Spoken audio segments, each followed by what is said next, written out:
നിർധന കുടുംബം ജപ്തി ഭീഷണിയിൽ. ഫോർട്ട് കൊച്ചി സ്വദേശി മനോജിന് സുമനസ്സുകളുടെ സഹായമുണ്ടെങ്കിൽ മാത്രമേ ദുരിത ജീവിതത്തിൽ നിന്നും കരകയറാനാകൂ. 100 നമ്പർ സൊസൈറ്റി എന്ന് പറഞ്ഞ ബാങ്കിൽ നിന്ന് 5 ലക്ഷം രൂപ ലോൺ എടുത്തത് ഇപ്പം അടയ്ക്കാണ്ടായത്. ഇപ്പോൾ ജപ്തി ആവണം, ഒരു ഗവൺമെൻറ്റിലോട്ട് കൈമാറുമെന്ന് പറഞ്ഞു. ഡ്രൈവറായി ജോലി ചെയ്തു വരികയായിരുന്നു ഫോർട്ട് കൊച്ചി സ്വദേശി മനോജ്.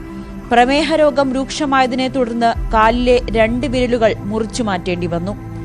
2 മാസം മുൻപ് അപ്രതീക്ഷിതമായി വന്ന ഫിറ്റ്സും 17 ദിവസം അബോധാവസ്ഥയിൽ ആശുപത്രിയിൽ. അതോടെ ജീവിതത്തിന്റെ താളവും തെറ്റി. പാതി ഓർമ്മ നഷ്ടപ്പെട്ട മനോജ് കിടപ്പിലായി. വരുമാന മാർഗവും നിലച്ചു. 3 വർഷം മുൻപ് കൊച്ചിൻ കോപ്പറേറ്റീവ് സൊസൈറ്റിയിൽ നിന്നും 5 ലക്ഷം രൂപ ലോൺ എടുത്തിരുന്നു. ഇപ്പോൾ തിരിച്ചടയ്ക്കാൻ നിവർത്തിയില്ലാതായി. 8 ലക്ഷം രൂപ തിരിച്ചടയ്ക്കണം, ഇല്ലെങ്കിൽ വീട് ജപ്തി ചെയ്യുമെന്ന ബാങ്കിൽ നിന്നും ഭീഷണി. വീട് ജപ്തി ഭീഷണിയിലാണ്. ആശുപത്രിയിൽ നിന്ന് വന്നതിന് ശേഷം ഒരു ദിവസം ബാങ്കിൽ നിന്ന് ആൾക്കാർ എല്ലാം കൂടെ വന്ന് അത് ജപ്തി ചെയ്യുമെന്ന് പറഞ്ഞ് ഭീഷണി ഉണ്ടായത്. ആകെ ഈ 2 സെൻറ്റ് സ്ഥലമുള്ളൂ, വേറെ എങ്ങോട്ടും പോകാനില്ല. 2 സെന്റ് വീട് കൂടി നഷ്ടപ്പെട്ടാൽ എങ്ങോട്ട് പോകുമെന്നറിയാതെ നിൽക്കുകയാണ് ജയശ്രീ.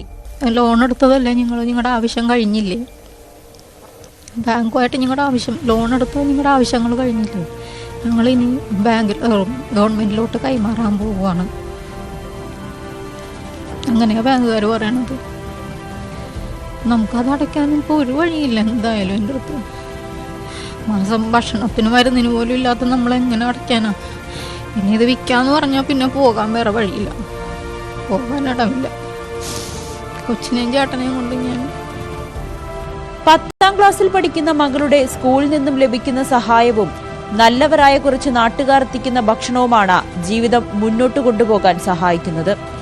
ഭർത്താവിന്റെ തുടർ ചികിത്സയ്ക്ക് പണമില്ല. മകളുടെ മുന്നോട്ടുള്ള പഠിത്തം എങ്ങനെയെന്നറിയില്ല.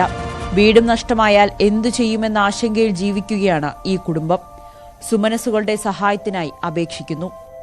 ന്യൂസ് 18 കൊച്ചി.